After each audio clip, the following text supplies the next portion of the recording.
यहाँ से ये कुछ इस तरह से ग्लो आ चुका है एंड ये नीचे आप कलर चूज कर सकते हैं जो आपने चूज करना है। नीचे आप ग्लो की इंटेंसिटी कितनी रखना चाहते हैं, इंक्रीज करना चाहते हैं या डिक्रीज करना चाहते हैं, तो वो आप यहाँ से कर सकते हैं। तो मैं इसे इतनी रख लेता हूँ। इसके अलावा रेंज, आपने इसकी रेंज कितनी रखनी है, तो यहाँ से आप इसको इंक्रीज कर सकते हैं, डिक्रीज कर सकते हैं। इसके अलावा ये नीचे शेडोज आ जाते हैं। सिंपली ये शेडो भी इसी तरह से काम करता है ग्लो की तरह, लेकिन थोड़ा सा डिफरेंस है, बस थोड़ा सा, मालूम नहीं आपको होगा, मैं आपको जैसे ऑन करके दिखाऊंगा। यहाँ से देखो मैं शेडो को ऑन कर रहा हूँ, ये कुछ इस तरह से आ रहा है, ठीक है।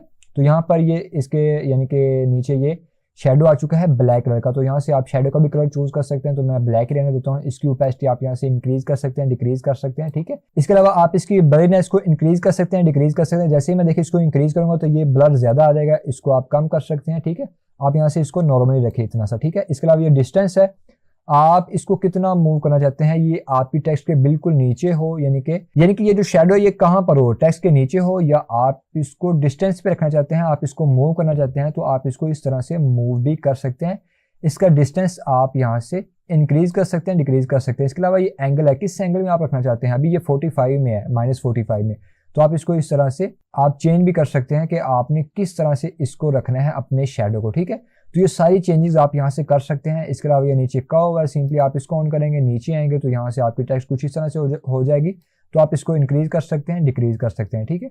तो मैं यहाँ से सिंपली इसको नॉर्मली रखता हूँ एंड जो चीज़ें हमारे काम की है उनको रख लेते हैं, बाकी हम यहाँ से करते हैं ऑफ। यहाँ से मैं शेडो रखूंगा, तो ये चीज़ें हम यहाँ से इस तरह से चेंज कर सकते हैं अपनी टेक्स्ट में। इसके अलावा ये टेक्स्ट में भी आपको एनिमेशन मिल जाएगी, ट्रैकिंग मिल जाएगी, टेक्स्ट टू स्पीच आपको मिल जाएगी, ठीक है। ये टेक्स्ट टू स्पीच अब क्या है कि ये जो भी आप टेक्स्ट लिखेंगे ये यानी कि एआई के थ्रू ये आपको बोल कर यहाँ पर दी जाएगी। यानी कि आप यहाँ पर कोई भी टेक्स्ट ऐड करते हैं और आप उसकी वॉइस चाहते हैं, यानी कि इसकी वॉइस भी आपके पास हो, तो आप सिंपली कोई भी टेक्स्ट ऐड कर यहाँ पर आप टेक्स्ट टू स्पीच यूज कर सकते हैं।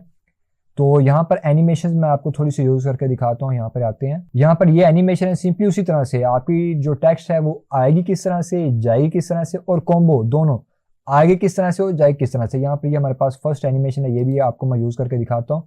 बाकी आपने खुद ब खुद एक्सप्लोर करनी है, खुद ब खुद आपने यहाँ पर अपने टेक्स्ट पे एनिमेशन लगाकर देखनी है कि आखिर ये किस तरह से काम करती हैं। तो यहाँ पर जी आपकी एनिमेशन डाउनलोड होकर अप्लाई हो चुकी है एंड ये कुछ इस तरह से एनिमेशन आएगी। मैं स्टार्ट में आता हूँ एंड प्ले करता हूँ, तो ये टेक्स्ट आपकी कुछ इस तरह से आएगी, ठीक है। तो ये इस तरह से आप अप्लाई कर सकते हैं। नीचे सेम आपको उसी तरह से ये एनिमेशन का ड्यूरेशन मिल जाता है, इसे आप इंक्रीज कर सकते हैं, डिक्रीज कर सकते हैं, ठीक है। तो इस तरह से आप ये अपने टेक्स्ट को भी एनिमेशन दे सकते हैं, इन में आए, आउट में आए एंड लो में आए, ये सारी आपको एनिमेशन मिल जाती हैं, इनको आप यूज कर सकते हैं। इसके अलावा ये ट्रैकिंग है।